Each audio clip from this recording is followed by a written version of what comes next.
finish lecture 9 today. That thing can turn on if it's not already. That thing can turn on.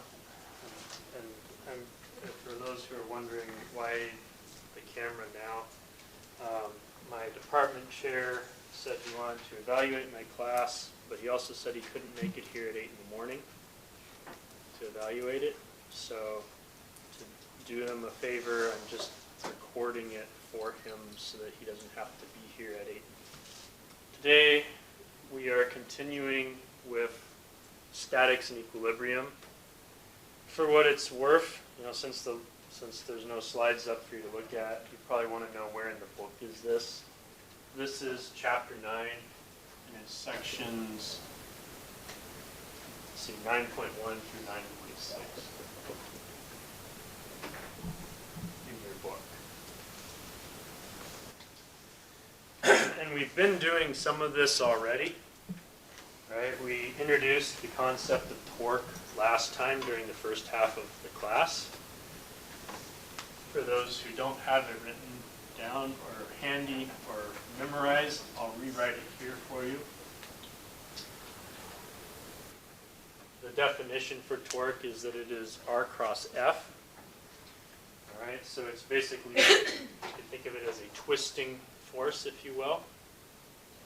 We also saw that the magnitude of the torque could be calculated by using R times F times sine of theta. And we saw that you could use the right-hand rule to find the direction of the torque vector. That a counterclockwise torque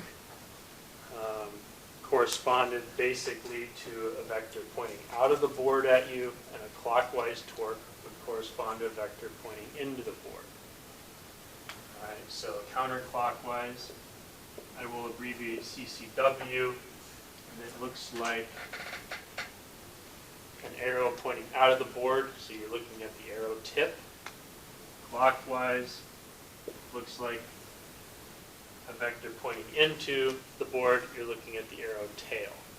And we get this by drawing our R and our F. Here's your theta. We get this by starting with your fingers along R, rotating them along F, and then pointing your thumb, and your thumb will point in the direction of the torque vector. So this one right here happens to go up the counterclockwise. This is not actually my marker. Today, what I want to do is look at what's called equilibrium. So the conditions for equilibrium, and for the equilibrium really of a system or an object, but now in terms not only of forces but also torques. So it turns out there are two conditions that are necessary for an object to be in equilibrium. You could think of the two conditions as the object is not accelerating and the object is not changing its rate of rotation. And we'll look at rate of rotation and all that when we get into rotational dynamics. For right now, you could think of that as it's not spinning up or spinning down. It's not getting faster or slower, and it's spinning. Now, the one type of equilibrium is what would be called static equilibrium. There's actually two types. There's static equilibrium, and there's dynamic equilibrium.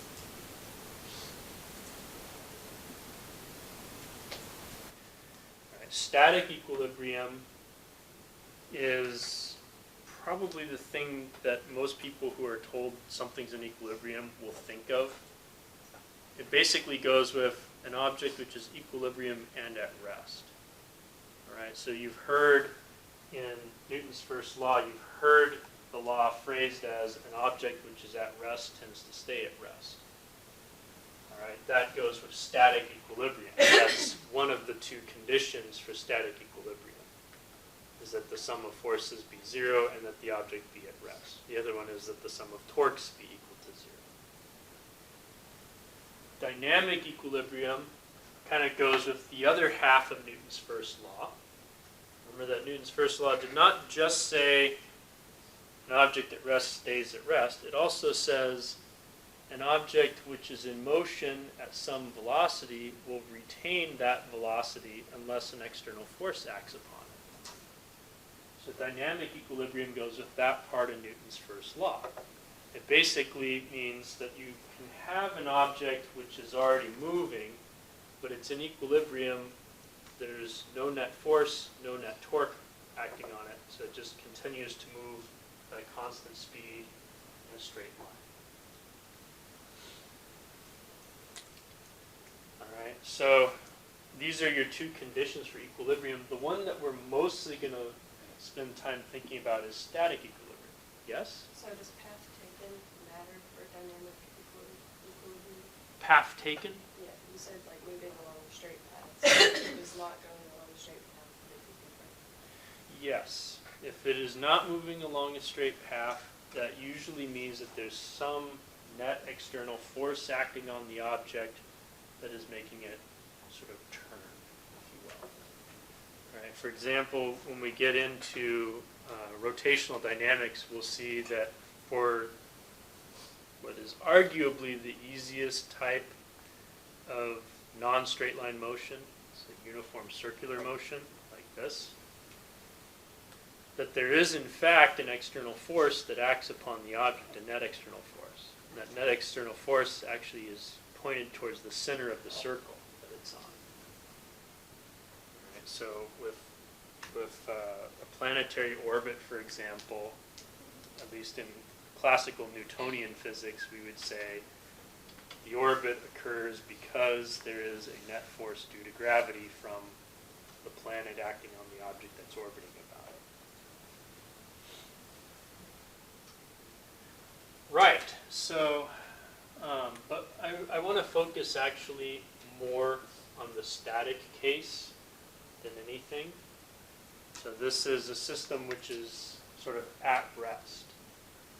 And what I brought with me today is a sort of demo that I'm going to show, which in a sense gives you what is one use for this, and it also lets us look at what the conditions for this are. So equilibrium, the conditions, I'll write them over here.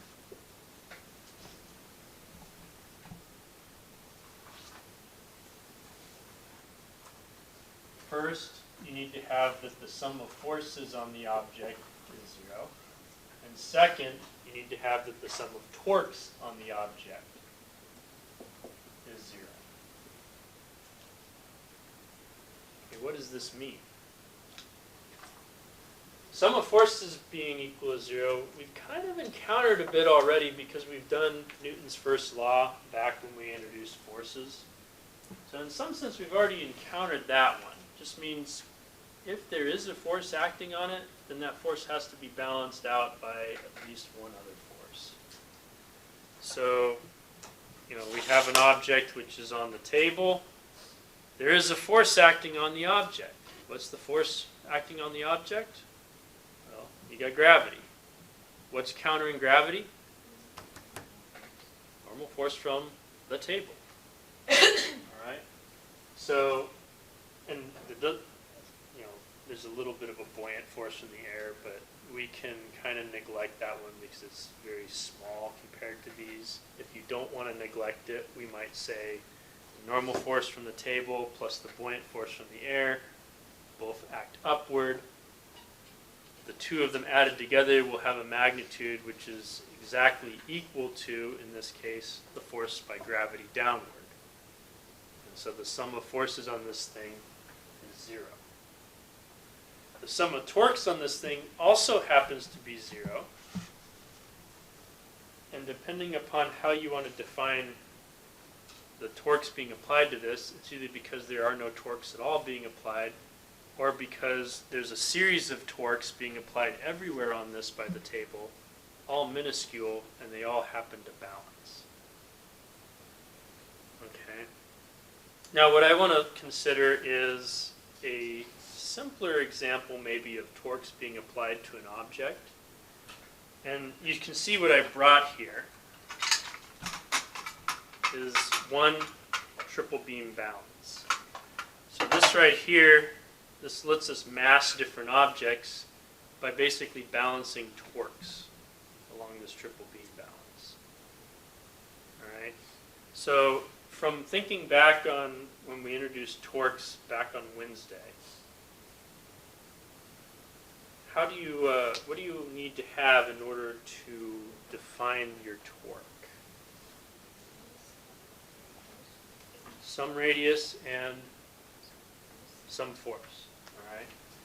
So when I introduced it on Wednesday, for example, I did this example where you had like a bolt that was being loosened by a very large wrench.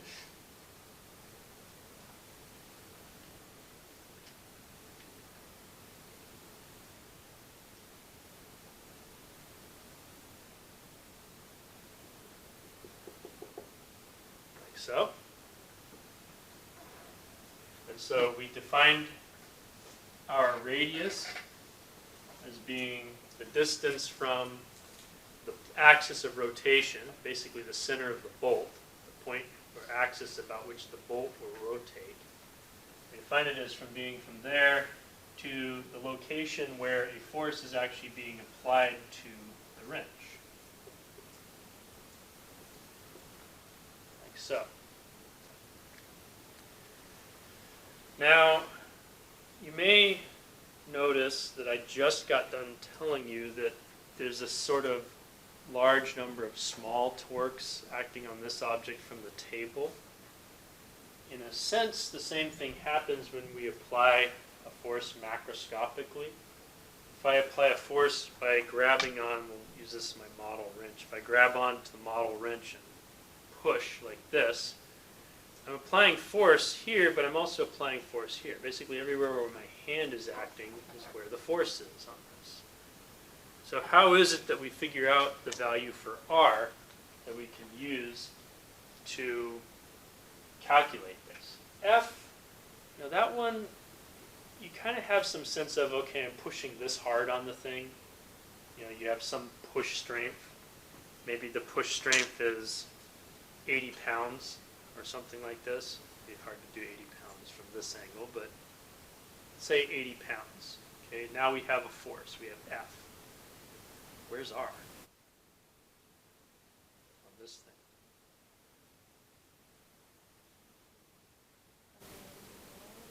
Okay, so from the end, from this point that it's pivoting about to, you say to the middle. Where's the middle? Middle of my hand, so maybe about right here. Okay, so we can do something like that. We can do something like that. We can say, let's approximate this hand as existing at this particular location in the stick. All right. And so that becomes our value of R. And yeah, for a hand, probably about the middle of the hand. Now let's consider another force that acts all over the place on this stick. Gravity. Where does gravity pull on this stick end? Everywhere where there's mass. So there's some gravity here, there's some gravity here, there's some gravity here, and so on. Fills out the whole stick. So how do we determine where to count gravity as acting upon this stick for the purposes of figuring out torque? If all we're doing is figuring out sum of forces, it doesn't really matter where it acts on the stick. If we're trying to balance torques, then where gravity acts matters. We just said it acts everywhere on the stick, so how do you account for that mathematically? How do you account for it in our equation when we try to get sum of torques equal to 0? And the answer is another concept that we introduced last week, actually last Monday, which is called the center of mass,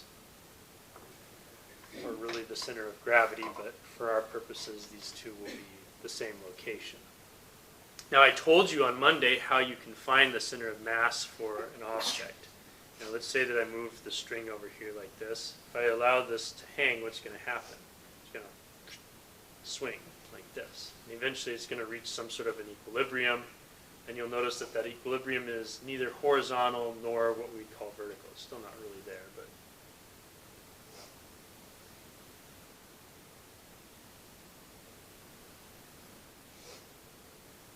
So there's more or less an equilibrium.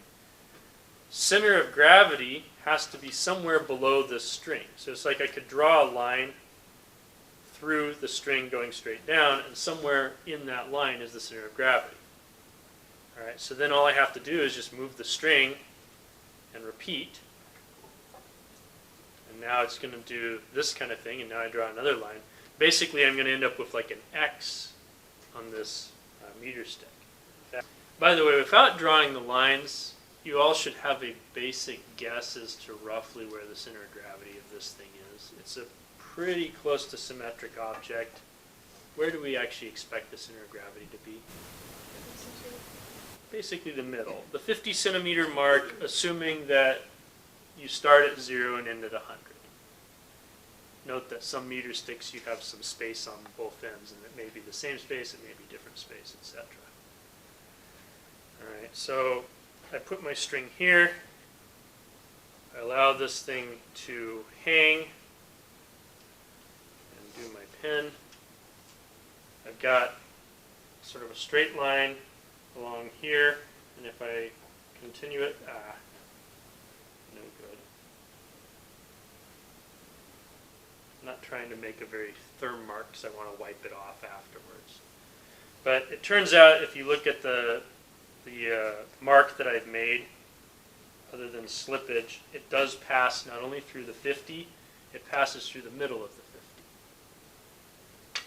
Alright, so then if I hang from the other side like this, stick tilts, whoops.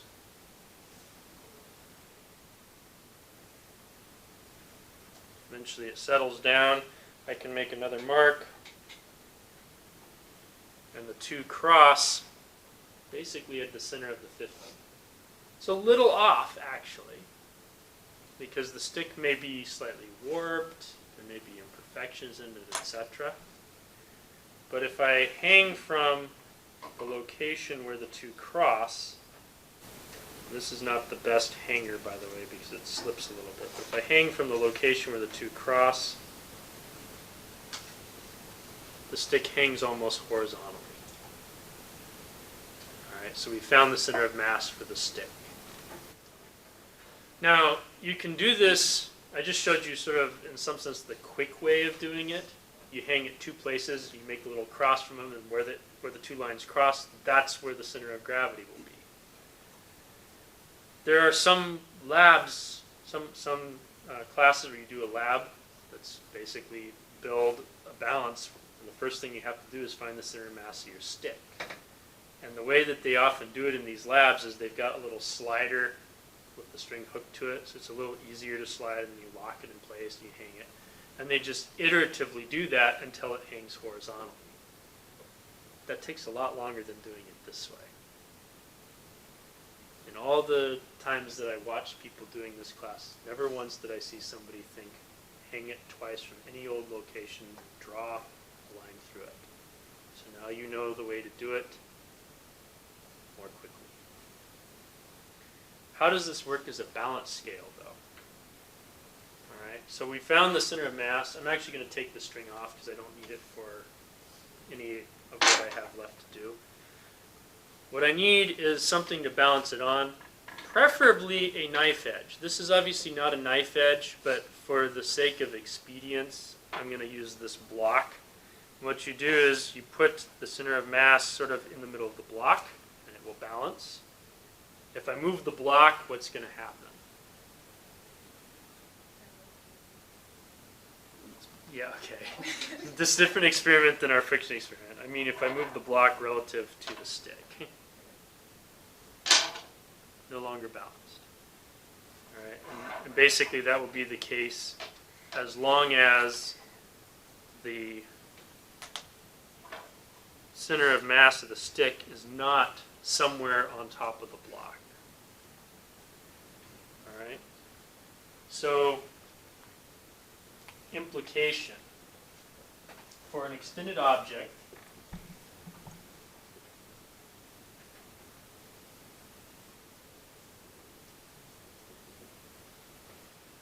gravity acts at center of gravity, or we might say center of mass. There's a very slight difference between the two. For a small object, it's slight enough to be negligible. So I will just say center of mass.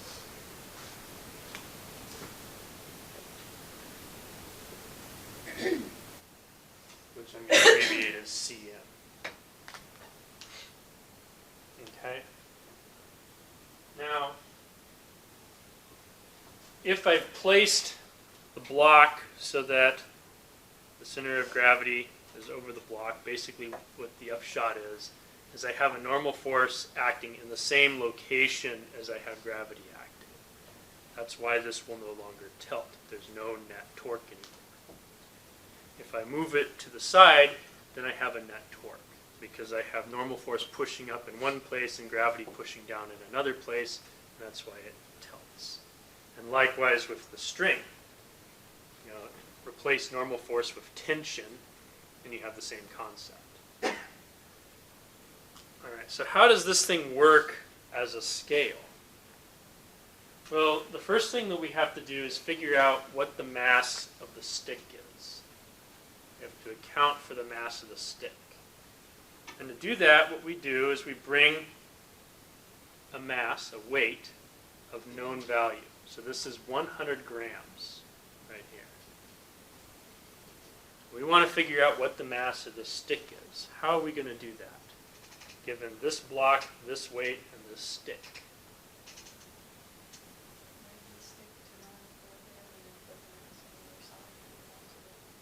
Okay, so we'll move the stick to non-equilibrium. So I'm moving the stick so that the block is at 60 instead of 50. So move the mass to the other side until they balance out. So if I put it here, it falls. If I put it here, still falls, still falls. You know. But if I put it over on this side, it's going to be able to balance. Apparently right there is where it balances. Okay, so I actually just put this at the 70 centimeter mark, more or less. So what does that mean the mass of the stick is? How do we get that from the fact that I put the block at 60 and the weight at 70? Well, here's where drawing a free body diagram is useful to us. Here's my stick. This is not, strictly speaking, a free body diagram in the sense that we learned these before, because we no longer have a point object. We have an extended object. All right? But it's still a force diagram, and it still works for figuring out where this torque equals 0.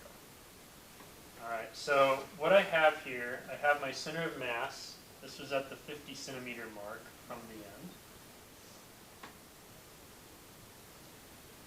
I have my block. Okay, and this is balanced. And what I've done is I've moved my block to here. I'm going to draw it more as a knife edge, even though it's a block. Because to do this really well, you use a knife edge. The thinner the balance point, the more precisely you can measure this stuff, in other words. All right, and this right here, this happened to be, say these are just in centimeters. This was 50, this was 60. And then I put my weight on top of it.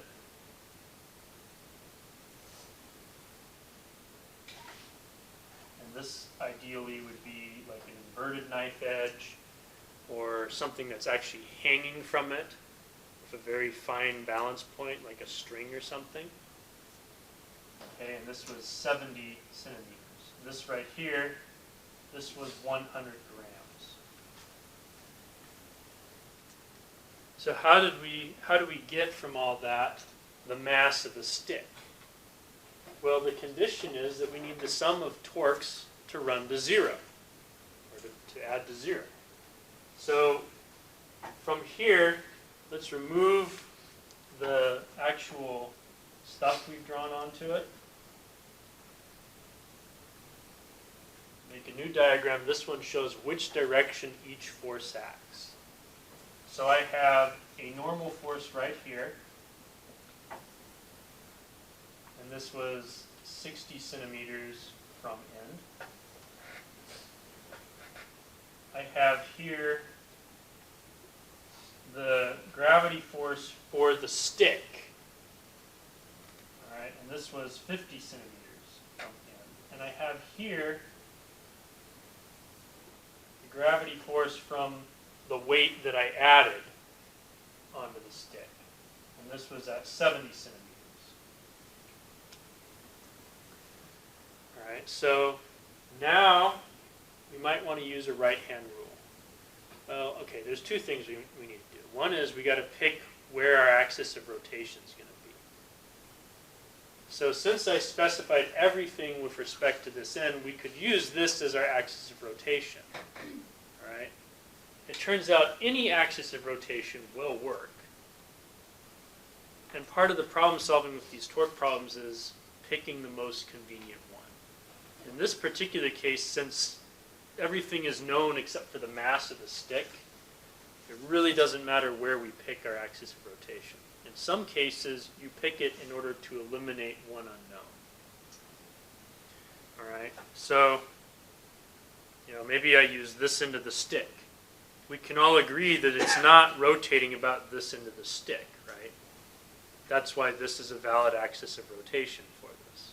And since it's not rotating about any axis is valid.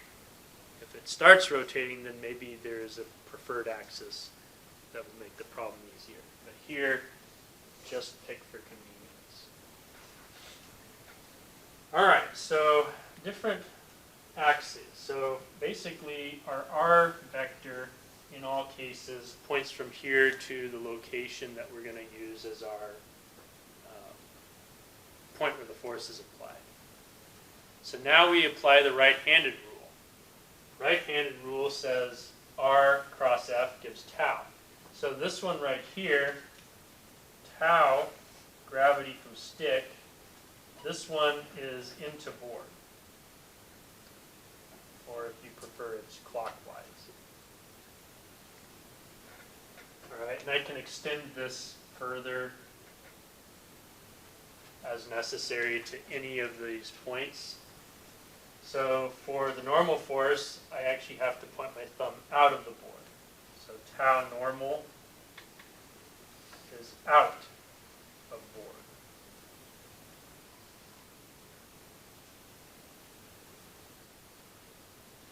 Last but not least, I have the gravity from the weight that I added on top of the stick, and that is back into the board again. So tau gravity from that weight, the added weight or whatever, is into board.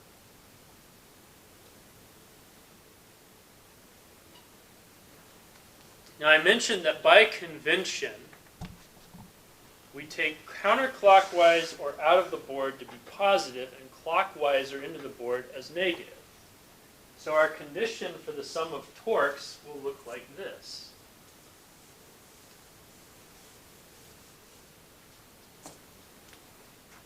Sum of torques becomes torque from the normal force minus torque from the weight of the stick itself minus torque from the weight of that extra mass that we put on top, or the extra weight that we put on top. And this is equal to 0. Okay. Now we ask, how do you get each one of these torques? How do you get each one of these torques? And the answer is, you do R times F times sine of theta. Well, in all cases, sine of theta here is 0 because the stick is horizontal and all the forces are vertical. So basically, we're going to do this radius times this force. This radius times this force. This radius times this force. So, for example, tau gs becomes force of gravity from stick times 50 centimeters. This one right here, the the normal force will be the normal force itself times 60 centimeters. This one right here, we have that the mass, which is gravity from the added weight times 70 centimeters.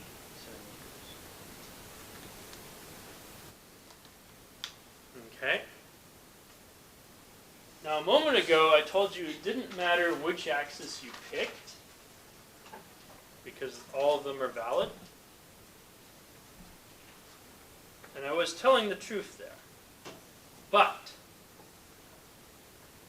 depending on what axis you use, you can make this problem easier on yourself or harder on yourself. If we stick with this end as the end from which we're going to pick the axis, if we pick this 0 point to be our axis of rotation and therefore use these numbers, then it turns out that there are two unknowns in our equation. Okay, what are the two unknowns? Well, this is unknown because it's the thing we're actually trying to find to begin with. This is also unknown because we don't actually know how much normal force is being applied to the block now. We knew how much was being applied if you put only the 100-gram weight on it, but with the 100-gram weight and the stick, it's not known anymore. So we need a second equation, and that's where the other condition for equilibrium could come into play. So again, we look at this one right here.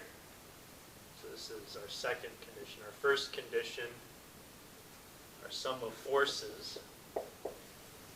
And this one we just look and see, is it pointing up or is it pointing down?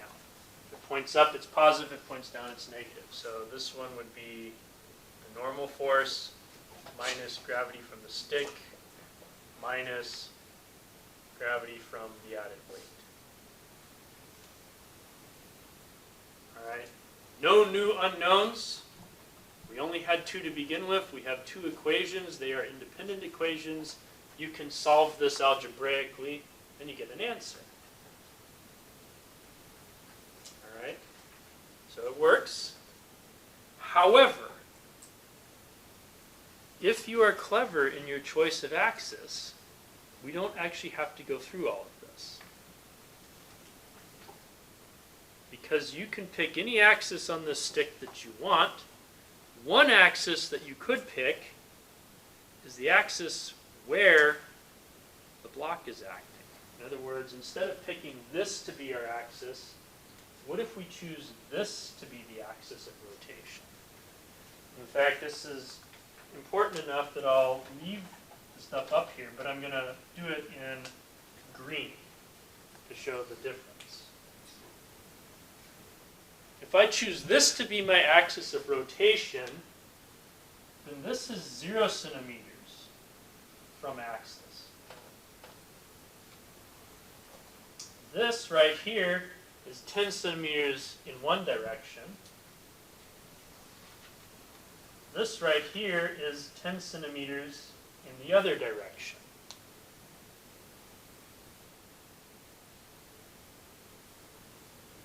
All right. Now, we have to redo our right-hand rule. This one right here actually goes away. You have an R of 0. So this right here, this would be torque equals 0. R is 0, therefore R times F is also 0.